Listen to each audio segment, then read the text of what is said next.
जय हिंद।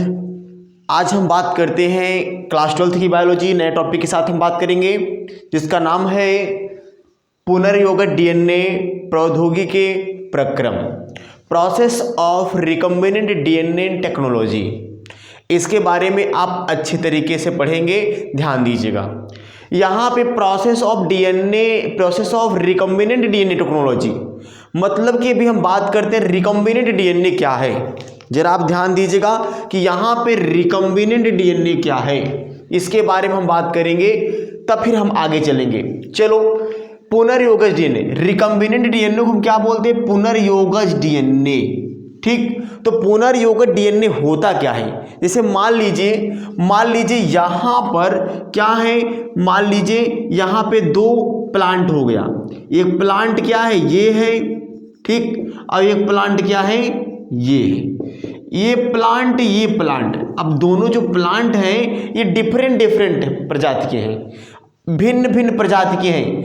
अब इनका जीन मैंने निकाल लिया, इनका जीन, फिर मैंने इनका डीएनए मैंने निकाल लिया, इनका मैं डीएनए निकाल लिया। अब आगे चलकर मैं क्या करूँगा, दोनों का डीएनए, एक तो इसका डीएनए हो गया, ठीक, और थोड़ा सा क्या हो गया, इसका डीएनए, मैंने क्या किया, लेकर दोनों को जोड़ दिया। तो उसी को हम बोलते हैं, क्या बोलते हैं? उसी को हम क्या बोलते हैं? पुनर्योगज डीएनए, यानी रिकम्बिनेंट डीएनए। यानी भिन्न प्रजातियों से निकाला गया डीएनए को अगर हम अगली पीढ़ी में यूज करते हैं, उसी को हम क्या बोलते हैं? रिकम्बिनेंट डीएनए कहते हैं। तो इतनी बात आपको समझ में आ गई होगी।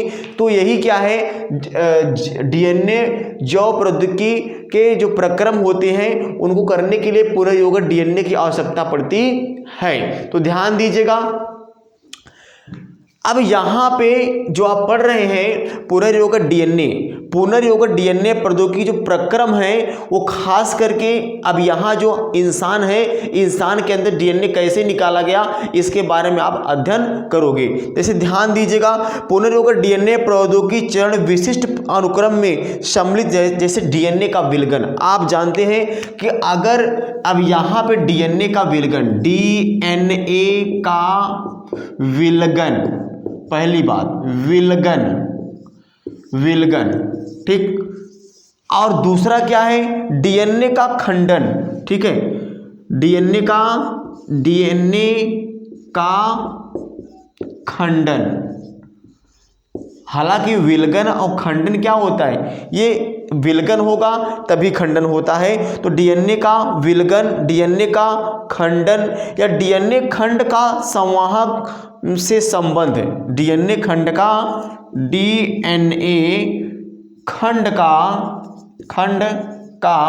संवाहक से संबंध। ध्यान दीजिए। अब यहाँ पे अगर हम पुनर्योगत डीएनए को हम क्या करेंगे, अगर किसी दूसरे पीढ़ी में अगर हम ट्रांसफ़र करना चाहेंगे, यानी इस टेक्नोलॉजी में क्या होता है, पहली बात तो डीएनए का विलगन करेंगे। अगर हम पुनर्योगत डीएनए को दूसरे में अगर हमको इंजेक्ट करना होगा, दूसरे पीढ़ी में अगर हमको स्थानांतरित करना होगा, जैसे मान लीजिए मेरे अंदर किसी नए प्राणी का डीएनए यूज़ करना है मुझे, तो पहले मैं क्या करूँगा, उस डीएनए को यूज़ करने के पहले मैं क्या करूँगा, उसको मैं डीएनए को विलगन करना पड़ेगा। डीएनए को हम विलगित करेंगे, यानी किसी एंजाइम के द्वारा, एगारोजेल के द्वारा उसको हम काटेंगे। फिर क्या करेंगे, उस कटने के बाद में डीएनए खंड अलग अलग हो जाएगा। अब होने के बाद में डीएनए खंड का संवाहक से संबंध, किसी दूसरे प्राणी के अंदर जब डीएनए को हम ऐड करते हैं, जोड़ते हैं, तो उसको हम क्या बोलते हैं? संवाहक से संबंध। तो ये क्या है? पुनर्योगत डीएनए प्रौद्योगिकी के प्रक्रम। अब ध्यान दीजिएगा, इनके जो प्रक्रम है ये निम्नलिखित रूप से हैं। इनके जो प्रक्रम है वो निम्नलिखित रूप से हैं। हम इसमें लगभग 3 बातें हैं, 3 प्रक्रम है इसमें, लगभग इसमें आपका 2 से 3 प्रक्रम है, और 2 से 3 प्रक्रम में आप सीख पाओगे बहुत अच्छे तरीके से कि डीएनए खंड का पृथक्करण कैसे होता है, वो कैसे निकाला जाता है, आप समझोगे, ध्यान देना। अब यहाँ है आनुवंशिक पदार्थ डीएनए का पृथक्करण। इसमें अगर हम बात करेंगे कि आनुवंशिक पदार्थ, आप जानते हैं आनुवंशिक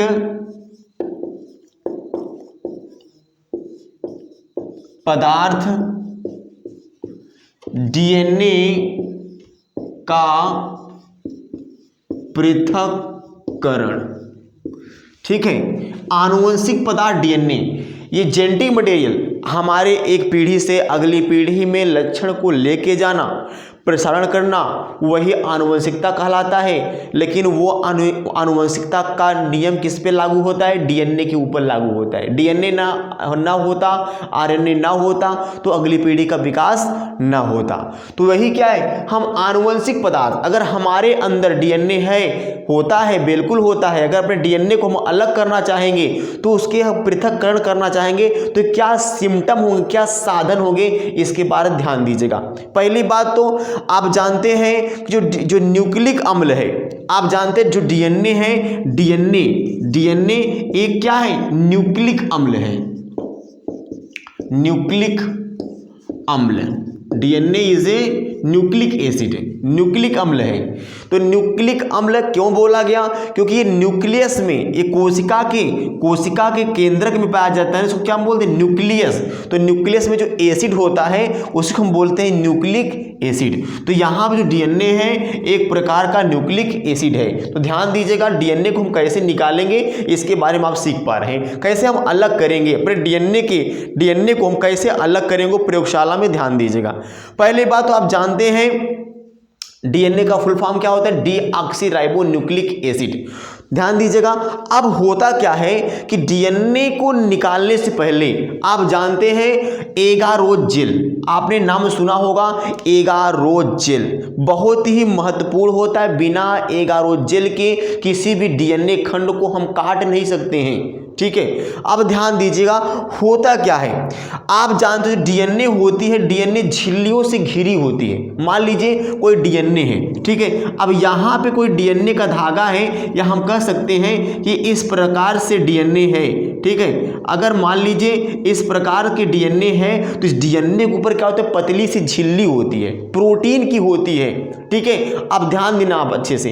तो अब इस झिल्ली को, अब झिल्ली से घिरा रहता है, कौन? डीएनए झिल्ली से घिरा रहता है, और इसलिए कोशिका को तोड़कर खोलना पड़ता है, कोशिका को तोड़कर खोलना पड़ता है इसको, झिल्ली को, तब जाके वो निकल सकता है। और ध्यान दीजिएगा, और यही जो बृहद, ये जैसे कि इसमें बृहद अणु होते हैं, बृहद अणु क्या होता है? उसमें आरएनए प्रोटीन होते हैं, बहुशर्करा होता है, लिपिड होता है कि, और उसके बाद में ये सब जब इसके झिल्ली को हम ब्रेक करेंगे तो इसमें आरएनए अणु हो गए, ठीक है, लिपिड्स हो गया, और इसमें प्रोटीन्स हो गए, ये सब सिक्रीट करते हैं, निकलते हैं डीएनए के झिल्ली के अंदर। जैसे अभी हम लोग भी क्या हैं, अगर अपने इधर जो शरीर है हमारा, जो हैंड है, इसको हम क्रैक करें, काटेंगे तो इसमें से बहुत सारे प्रोटीन, विटामिन, मिनरल क्या होता है, धीरे धीरे बाहर आना प्रारंभ हो जाएगा ब्लड के साथ। ठीक है, तो उसी प्रकार यहाँ पर भी है। तो ध्यान देता है, आगे चलिए,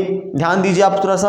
अब इतना हो गया। अब आरएनए को आप जानते हो, आरएनए को हम क्या बोलते हैं? Ribonucleic acid. जो आरएनए होता है वो डीएनए से ही आरएनए बनता है। इतनी बात समझ पाए होंगे आप, ध्यान दीजिएगा।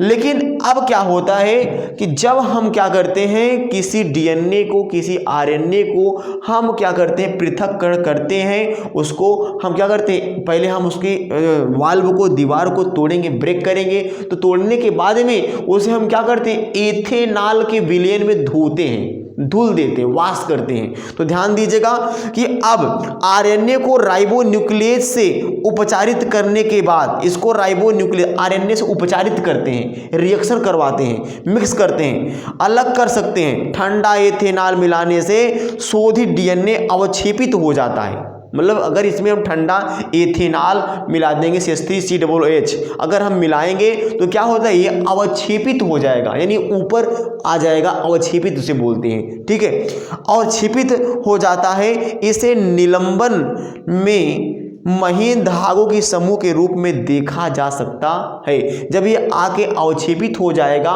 ऊपर तली पे इकट्ठा हो जाएगा, इसे आप माइक्रोस्कोप से आप धागे नुमा आप देख सकते हो।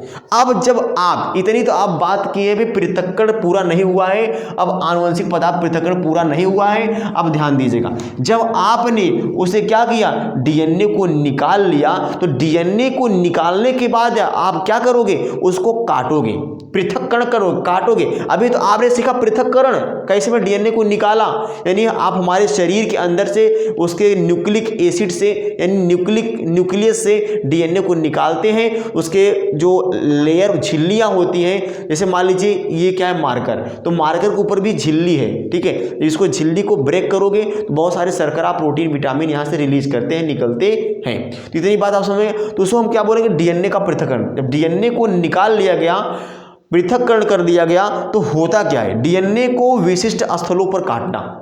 जब निकाल लेते हैं तो डीएनए को विशिष्ट स्थल पर काटते हैं, जहां उस स्थल को चुनते हैं तब जाके काटते हैं। जो आप जानते हैं एक प्रतिबंधन एक एंजाइम होता है, उसका नाम क्या है, प्रतिबंधन एंजाइम के साथ जोड़ते हैं उसको, आप उसका नाम जानते हैं, उसका नाम क्या है, एगारोज जेल।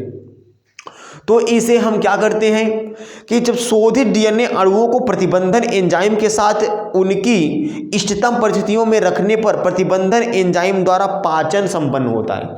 यानी जब उसको इष्टतम ताप, ऑप्टिमम टेम्परेचर पर रखते हैं तो वहां पे क्या होता है, उसका डाइजेशन, उसका मतलब कहने मतलब क्या होता है, वो ब्रेक होना, पाचन होना संपन्न होता है, गलना प्रारंभ हो जाता है, कौन, डीएनए।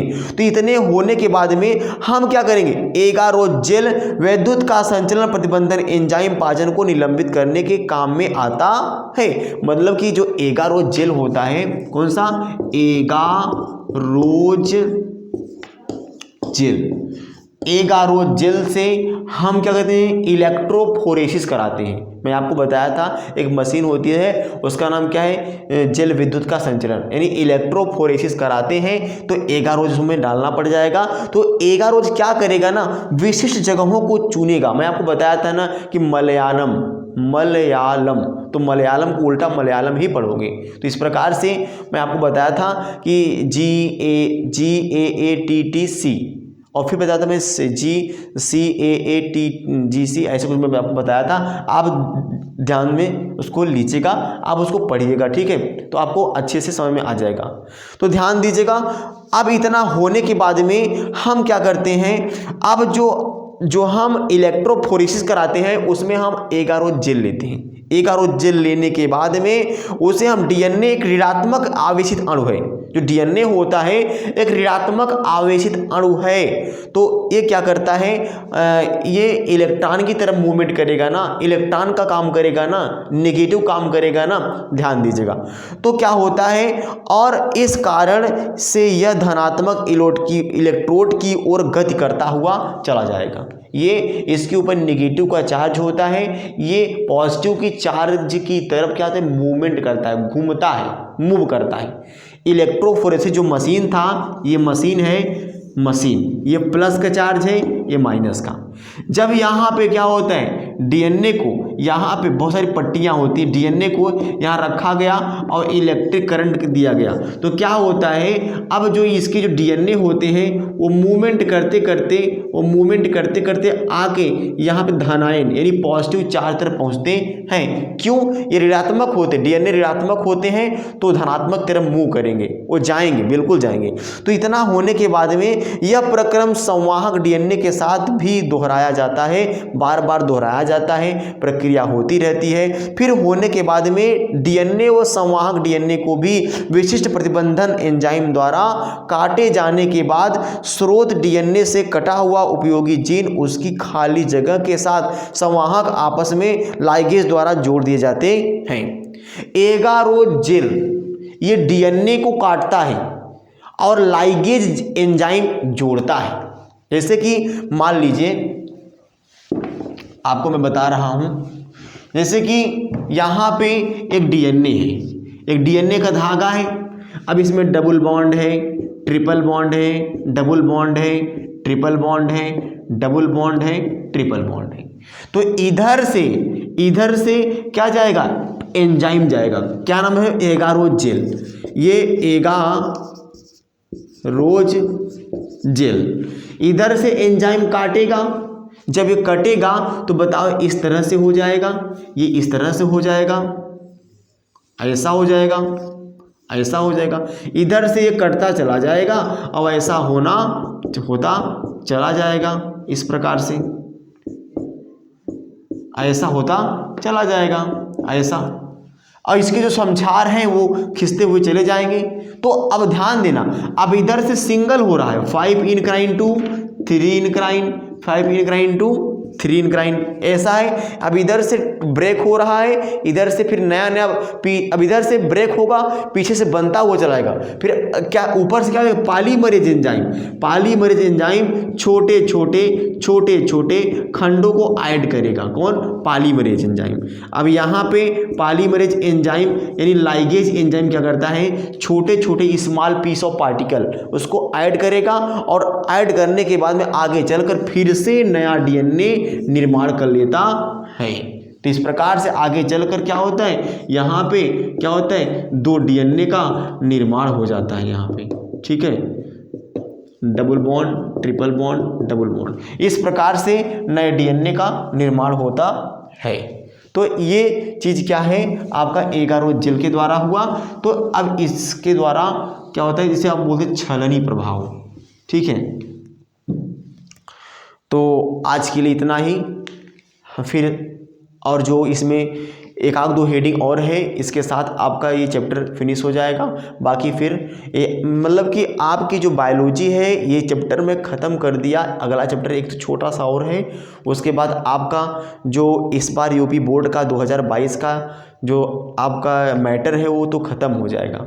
लेकिन फिर उसके बाद में जो बीच में मैंने एक आध 2 चैप्टर जो आपके सिलेबस में नहीं था, 30% की वजह से काट कर निकाल दिया गया था, तो उसको मैं पढ़ा दूंगा। पूरी बायोलॉजी आपकी 12th की ख़त्म कर दूंगा।